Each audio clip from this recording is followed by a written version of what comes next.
Hello students, मैं जयंत कुमार झा अपने YouTube channel जेके physics में आप लोगों का स्वागत करते हैं। आज हम लोग इलेक्ट्रिक फील्ड से संबंधित क्वेश्चंस को डिस्कस करेंगे। आज मेरा जो क्वेश्चंस का जो लेवल होगा वो जी मेन, नीट, एडवांस तक को टच कराने का प्रयास होगा। तो आज के टॉपिक को समझने के लिए थोड़ा आपके पास तो बेसिक कंसेप्ट होना ही चाहिए। आपके पास एसएचएम का भी नॉलेज होना चाहिए, आपके पास कैलकुलस का समझ होनी चाहिए और कूलम्ब्स लॉ का समझ होनी चाहिए। तो कुछ बातें कूलम्ब्स लॉ, इलेक्ट्रिक फील्ड अगर नहीं पढ़े हैं तो इस वीडियो को देखने से पहले मेरा जो पहले वाला है Coulomb's law in vector form और इलेक्ट्रिक फील्ड जो हमें ग्रुप प्लेलिस्ट बना दिए हैं, उस सबको देखने के बाद इसको देखिएगा तो आपको समझ में आएगा। हाँ, उसमें एक एक्स्ट्रा चीज आएगा एसएचएम का। तो अगर ये वीडियो आपको पसंद आए तो आप जरूर इसको लाइक करें, सब्सक्राइब करें। इससे मेरा उत्साह बढ़ेगा और हम और अच्छे अच्छे क्वेश्चंस आपके बीच लाने का प्रयास करेंगे। तो लेकिन वीडियो बीच में मत रोकिए, लगातार देखिए। अगर जो आप स्टूडेंट्स हैं जी मेन के लिए, एडवांस के लिए, नीट के लिए, तो आप जरूर लगातार वीडियो को देखिए, वॉच करें। अगर आपको लगे कुछ कहीं कमी है तो कमेंट्स करें, हम अगले वीडियो में जरूर सुधारेंगे। तो चलिए आगे बढ़ते हैं, चर्चा करते हैं। तो मेरा टॉपिक ये है कि हमको क्या करना है आज हमें इलेक्ट्रिक फील्ड फाइंड करना है एक्सिस ऑफ सर्कल पर। एक सर्कल है, मान लीजिए उसका रेडियस r है, उस पर चार्ज यूनिफॉर्मली डिस्ट्रीब्यूटेड है, सर्कल मतलब रिंग, और उसके एक्सिस पर हमको इलेक्ट्रिक फील्ड पहले स्टेप में निकालना है। अब ये मान लीजिए रिंग है जिसका रेडियस r है, जिस पर कैपिटल Q चार्ज पूरे रिंग पर यूनिफॉर्मली डिस्ट्रीब्यूटेड है। इसके एक्सिस पर एक पॉइंट P कंसीडर करते हैं। तो सेंटर से इस पॉइंट P का दूरी जो है सो x हो गया, रेडियस तो r ले लिए हैं। अब इस रिंग को हम बहुत छोटे छोटे लेंथ में एज्यूम करेंगे, बटा हुआ इनफाइनेटेसिमल लेंथ, जिसको हम लोग dl ले लेते हैं। तो पहले तो इसका डेंसिटी क्या होगा, लीनियर चार्ज डेंसिटी। तो लीनियर चार्ज डेंसिटी लैम्डा बराबर हम लिख सकते हैं जो रिंग पर टोटल चार्ज है q बाय रिंग का सरकमफ्रेंस 2πr। फिर क्या कंसीडर करेंगे इसमें, इनफाइनेटेसिमल लेंथ जो dl होगा उस पर जो चार्ज dq होगा वह हो जाएगा लैम्डा dl। ये बात हो गया। इतना बात जानने के बाद अब जानते हैं कि इस एलिमेंट का जो किसी इस पॉइंट P पर जो इलेक्ट्रिक फील्ड होगा वो उसको हम लोग d से रिप्रेजेंट करेंगे, और ये direction of electric field dE जो है s के साथ थीटा एंगल बनाएगा। और इसके दो कंपोनेंट होंगे इस एक्सिस के अलावा, मान लीजिए एक्स एक्सिस है, एक्स के साथ एक्स एक्सिस के अलावा dE cos थीटा, और ये मान लीजिए y एक्सिस है तो y एक्सिस के अलावा dE sin theta. Just dl के जो एलिमेंट लिए उसे डायमेट्रिकली अपोजिट पॉइंट पर रिंग का जो हम लोग एलिमेंट लेंगे dl, उसका जो इलेक्ट्रिक फील्ड होगा उसका भी मैग्नीट्यूड dE होगा, और ये इलेक्ट्रिक फील्ड डायरेक्शन कितना बनाएगा, एक्स के साथ थीटा बनाएगा। इसका एक कंपोनेंट dE cos थीटा के अलावा कौन साइड होगा, दूसरा कंपोनेंट इस dE sin थीटा के अपोजिट होगा। इसका मतलब हो गया कि इसके परपेंडिकुलर, इस लाइन के एक्सिस के परपेंडिकुलर जो भी इलेक्ट्रिक फील्ड होगा वो सारा का सारा डायमेट्रिकली अपोजिट जो एलिमेंट होगा उसके फील्ड से बैलेंस हो जाएगा। तो आप एक ट्रिक समझ लीजिए कि हमको इसके रिजल्ट इधर इस डायरेक्शन में, इसके परपेंडिकुलर डायरेक्शन में रिजल्टेंट इलेक्ट्रिक फील्ड जीरो होगा, तो उस पर कोई चर्चा ही नहीं करना। यानी कि समझ लीजिए कि इसके परपेंडिकुलर जो एक्सिस होगा, इलेक्ट्रिक फील्ड जो होगा, जो परपेंडिकुलर होगा एक्स एक्सिस के, वह उसका जो इंटीग्रल होगा वह सारा का सारा जीरो हो जाएगा। अब आना है कि अब हमको चर्चा करना है, हम ये समझ चुके हैं इसके एक्सिस के अलावा d cos थीटा होगा। अब सारे जो एलिमेंट होंगे उस सारे एलिमेंट का जो electric field d cos theta होगा सेम डायरेक्शन में होगा, तो सब क्या हो जाएगा, ऐड हो जाएगा। इसका मतलब इस पॉइंट P पर जो रिंग का इलेक्ट्रिक फील्ड होगा, इस d cos थीटा को हम लोग क्या करेंगे, d cos थीटा सारा का सारा निकाल करके सबको जोड़ देंगे। यहां पर ही कैलकुलस कंसेप्ट लगेगा, हम लोग लगा लेंगे। बहुत आसान है, भारी नहीं है, बड़ा आसानी के साथ आप इसको समझ सकते हैं। पहले तो हमको ये पता करना होगा dE का मान कितना होगा, स्मॉल इलेक्ट्रिक फील्ड। तो dE बराबर dk dq बाय डिस्टेंस यहां से यहां तक का, ये डिस्टेंस जो होगा नहीं पता है ये, लेकिन बेस लेंथ और परपेंडिकुलर पता है, इसको हम लिख सकते हैं √r² प्लस x²। इसका होल स्क्वायर करेंगे तो रूट हट जाएगा, तो ये हो जाएगा r² प्लस x²। अब DE cos थीटा कितना होगा हमको ये निकालना है, तो DE cos थीटा यानी कि electric field along x axis, ये हमको निकालना है। तो ये निकालेंगे के dq bye r² plus x², और ये थीटा है, ये भी थीटा हो जाएगा, तो cos थीटा बराबर होता है बेस बाय हाइपोटेनस। तो cos थीटा का मान लिख देंगे x बाय ये r² प्लस x², रूट के बदले पावर लगा देते हैं 1/2, ये पावर 1/2। अब इसको सेटिंग करके आप कर लीजिए, तो ये हो जाएगा k x dq बाय, अब इस dq को हम लोग लैम्डा dl भी लिख सकते हैं, lambda dl bye r² plus x² का पावर 3/2। तो ये तो एलिमेंट का हमने इलेक्ट्रिक फील्ड यहाँ पर एक्सिस के अलावा निकाल लिए, पूरे रिंग का निकालना है तो क्या करना होगा, सबको सम करना होगा, इंटीग्रेट कर देते हैं। अगर इसको इंटीग्रल करेंगे, dEx का जब इंटीग्रल निकालेंगे तो इंटीग्रल करेंगे, इसमें हो जाएगा kx, ये सारा टर्म बाहर आ जाएगा, r² plus x² power 3/2 dl, ये बाहर कर दीजिए, dl को इंटीग्रेट कर दीजिए। अब स्वाभाविक बात है, ये इसको जब लिखिएगा तो ये लगेगा k, यहाँ पर लैम्डा छूट गया है, लैम्डा, तो kx लैम्डा dl का हो जाएगा 2πr bye r² plus x² power 3/2। अब जानते हैं कि लैम्डा के बदले q/2πr लेंगे, तो q/2πr से ये कैंसिल हो जाएगा, तो इसीलिए फाइनल रिजल्ट जो x एक्सिस के अलाउ होगा, जिसको नेट इलेक्ट्रिक फील्ड E से दिखाएंगे, वह कितना हो जाएगा, तो आप सोच लीजिए k qx by r² plus x² power 3/2। ठीक, अब इस सारे रिजल्ट्स आप तो जूम करके, मतलब इसको रोक करके आप लिख सकते हैं, हम आप समय को बचाते हुए इस सबको फिर यहां पर मिटा देंगे।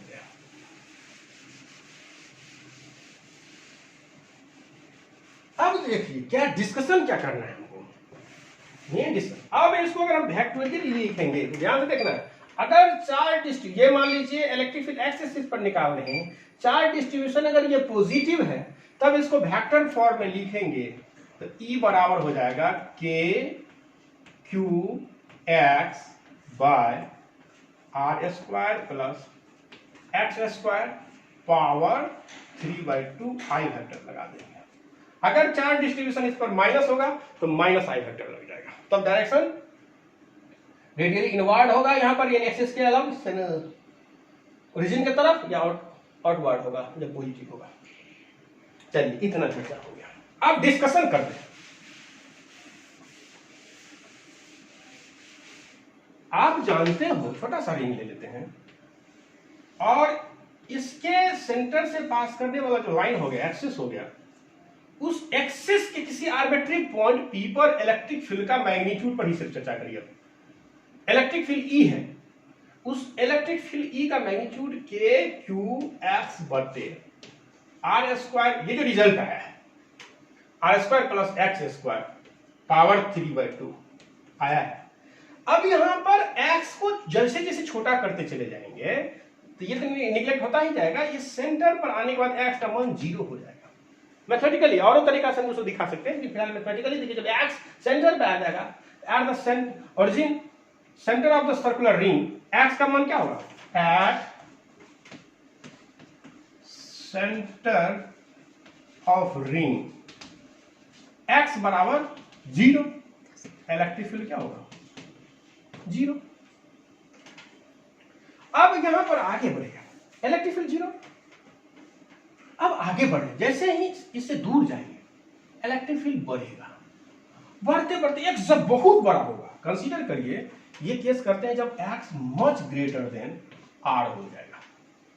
जब x much greater than r होगा तो E बराबर हम लिख देंगे k क्यूब x बाय, यहां पर r square plus x square में आर स्क्वायर को इग्नोर कर देंगे और ये x का पावर 3 हो जाएगा और ये होगा k cube by x square. यानी कि ज्यादा डिस्टेंस पर, फार फ्रॉम दिस एक्सिस जब जाएंगे तो ये रिंग बिहेव करेगा एक एज ए पॉइंट चार्ज। यानी कि एक्सिस पर अगर एक सेंटर से बहुत दूर जाने पर, एक सर्टेन डिस्टेंस जाने पर वो पॉइंट चार्ज जैसा बिहेव करेगा। अब जब ये पॉइंट चार्ज जैसा बिहेव करेगा फिर और डिस्टेंस बढ़ते चला जाएगा, बढ़ते जाएगा, बढ़ते जाएगा, तो x का मान बढ़ते जाएगा तो ये सारा रिजल्ट क्या होगा, घटते जाएगा।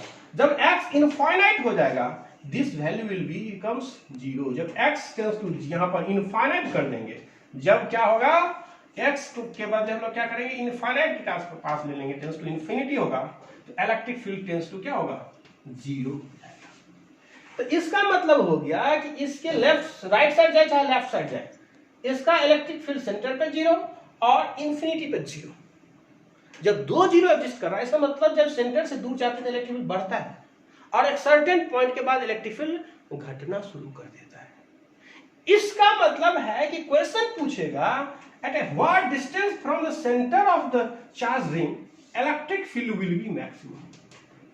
तो एक तो बच्चे आराम से किताब में देख करके याद कर लेंगे, याद कर लेना अलग चीज है, लेकिन how can you calculate, how can you find. तो अगर आप एडवांस के स्टूडेंट्स हैं या आप अच्छे स्टूडेंट्स हैं तो आपको ये भी पता होना चाहिए कैसे हम लोग कैलकुलेट कर सकते हैं। How we can calculate, we must have mathematical concept then such that we can find this values, then you can solve so many questions. तो अब देखना है हमको, अब उस पर डिस्कशन करते हैं, डिस्कशन करते हैं स्पेशल केस। इतना बात ले लिया, अब इस रिजल्ट में एक स्पेशल केस काम करेंगे। पहले तो मैक्सिमम कहां पर होगा, मैक्सिमम तो हमको तो रिजल्ट पता है एक्स स्क्वायर तो कितना होगा r/√2 पर मैक्सिमम होगा, सब रट लेता है, लेकिन हाउ r/√2 पर मैक्सिमम कैसे होगा।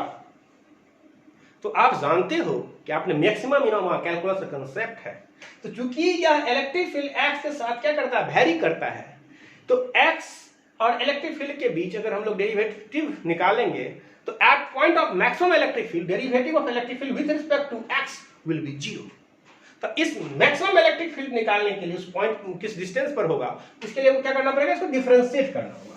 तो पहले हम इस इलेक्ट्रिक फील्ड के रिजल्ट को डिफरेंशिएट करेंगे x के टर्म में। जब x के टर्म में करेंगे तो आपको कैलकुलस में पढ़ा होगा u/v के फॉर्म में ये है दो वेरिएबल। तो अब u/फॉर्म के डेरिवेटिव के टर्म में करेंगे, पहले इसको x के टर्म में डिफरेंशिएट करेंगे।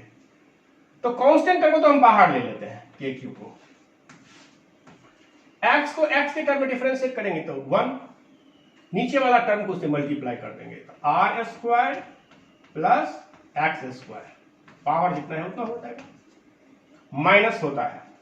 अब नीचे वाला u को डिफरेंशिएट करेंगे, अगर यहां v/u में लिए तो, या u/d में लीजिए तो ऊपर। अब यहां पर क्या करना है, इसको डिफरेंशिएट करेंगे, इसका पावर नीचे आ जाएगा, पीछे आ जाएगा, 3/2 पावर एक कम हो जाएगा, r² प्लस x², एक स्टेप चेन रूल से होता है। फिर x² को डिफरेंशिएट करेंगे तो 2x और ये इससे मल्टीप्लाई हो जाएगा x, ये इलेक्ट्रिक फील्ड का रिजल्ट है। अब इतना हो गया, नीचे में जितना है उसका होल स्क्वायर कर दिया जाता है, तो r² प्लस x² का होल स्क्वायर करेंगे, क्यूब हो जाएगा। एट मैक्सिमम के पास, मैक्सिमम हम जानते हैं कि dE/dx इज इक्वल टू 0 होगा, तो इसको 0 के बराबर हमेशा निकालने के लिए करेंगे। जब ये 0 करेंगे तो ये तो सीधे हमारे पास जो टर्म बचेगा वो बचेगा r square plus x square power 3/2 minus 2x square 3x square r square plus x square, और यहां भी गलती हुई है, ये 1/2 होगा, 1/2 इज इक्वल टू 0।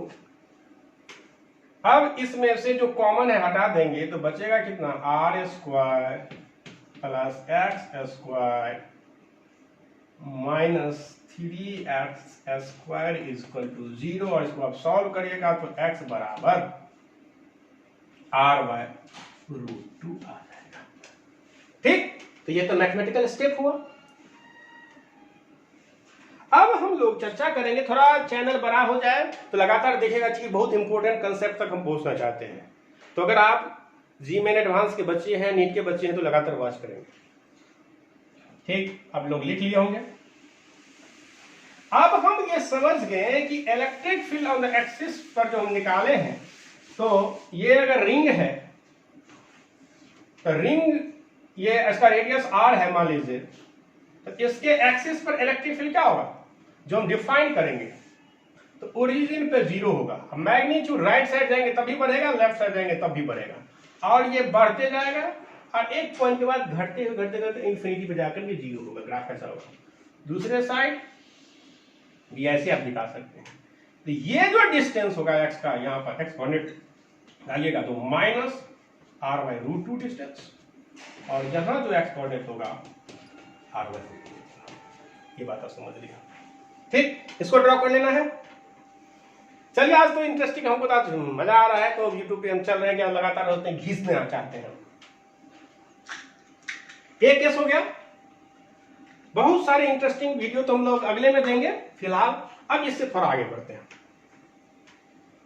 आइए, अब सोचिए, जो रिजल्ट है हमारे पास इलेक्ट्रिक फील्ड E का, कितना, k q x by r square plus x square power 3/2। ठीक, अब यहां पे क्या करना है, सोचो, सोचना ही तो, जब तक ब्रेन में आप सोच नहीं सकते, आपका मैथमेटिक्स का कंसेप्ट नहीं है, तो फिजिक्स का इंटरेस्ट नहीं है, मजा ही नहीं है। फिजिक्स में डूबो तो मैथमेटिक्स समझना होगा, मैथमेटिक्स में डूबना होगा। अब यहां पर क्या है कि x अगर बच क्या हो, लेस देन हो r, x क्या हो, r से बहुत छोटा हो, तो फिर क्या हो, तो x r से बहुत छोटा होगा, उस स्थिति में क्या होगा, मैथमेटिक्स से लगा देना है। देखिए क्या होगा, मजेदार बात होगा, ये k हो जाएगा, ये q हो जाएगा, और यहां मल्टीप्लीकेशन में इसको इग्नोर नहीं कर सकते हैं x, लेकिन x स्क्वायर r स्क्वायर से इतना छोटा होगा कि हम इसको क्या करते हैं, इग्नोर करते हैं। अब कैसे होता है ये भी हम डिस्कशन करते हैं, लेकिन जूनियर क्लासेस में, मतलब एलिमेंट्री क्लासेस में जब पढ़ाते हैं। अब ये एडवांस क्लासेस इसमें करेंगे, आप जानते होंगे।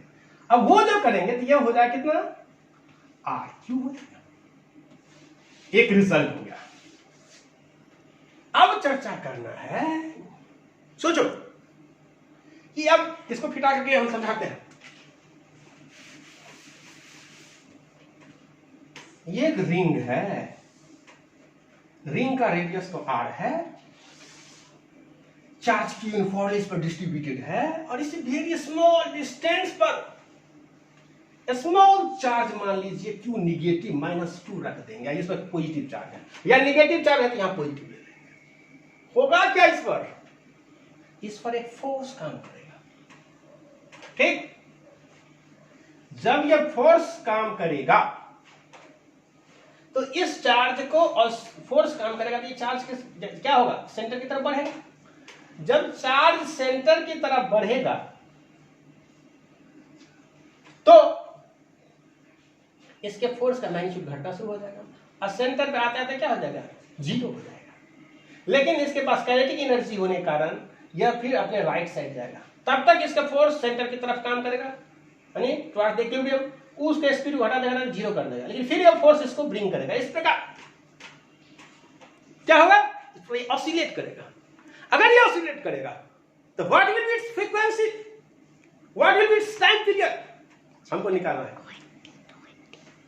आप देखिए वेरी इजी, फोर्स जो काम करेगा, फिलहाल हम यहां पुट कर देते हैं QE काम करेगा, मैग्नीट्यूड की बात कर रहे हैं, toward the centre the minus. अब आप इसको समझते हैं, अगर इस चार्ज पार्टिकल का मास m मान लीजिए तो F इसके लिए ले सकते हैं m d2x by dt square, और इसको लेफ्ट साइड ले आइए और ये क्या हो जाएगा, लेफ्ट साइड आइए देखा Q, ये किए यहां पर के इलेक्ट्रिकल का मान QX by RQ is equal to 0 होगा। अब आगे इंटरेस्टिंग बात ये है कि अब इसको थोड़ा सेटलमेंट करते हैं। सेटलमेंट, सब आदमी सेटलमेंट में लगा रहता है, हम भी इस इक्वेशन को सेटलमेंट कर लेते हैं थोड़ा। d2x बाई dt स्क्वायर, अब इसमें m गैप कर दिए तो m चूंकि सब में डिवाइड कर दिए हैं, तो प्लस के small q capital q by MRQ into x। अब इसमें जब सेटलमेंट हो जाएगा तो देखिए अब क्या कमाल होगा। अगर आपके पास नॉलेज है तब तो कमाल दिखाई पड़ेगा, नहीं है बेसिक बात तो थोड़ा तो दिक्कत होगा, टेंशनों होने लगता है सर में। फिर भी आप टेंशन ना करें, हमसे जुड़े, हम बेसिक टेंशन को ही दवाई दे करके ठीक कर देंगे। अब आइए यहां आ गया, इसको गौर करिएगा, ये इक्वेशन इस फॉर्म में d2x by dt square plus omega square x equal to 0, जो SHM पढ़ा होगा, डिफरेंशियल इक्वेशन ऑफ SHM है। तो जो यहां पर x का multiple omega square angular frequency, यहां पर एंगुलर फ्रीक्वेंसी के रूप में ये आ गया, तो यहां पर हम लोग ओमेगा बराबर लिख सकते हैं रूट ओवर के Q into q by MRQ।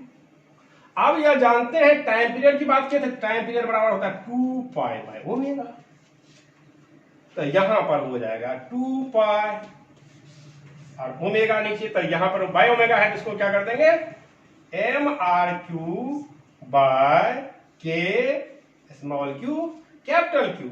अब कोई आदमी को इसमें फॉर्मेट चेंज ही कर सकता है, अब वो सब चीज हम करें, आपके पास सोचने की क्षमता होगा। के का मान 4 पाई एप्सिलॉन नॉट पुट कर देंगे अगर ये वैक्यूम में होगा तो, या कुछ और मीडियम में होगा तो वो लगा देंगे, इस प्रकार ये होगा।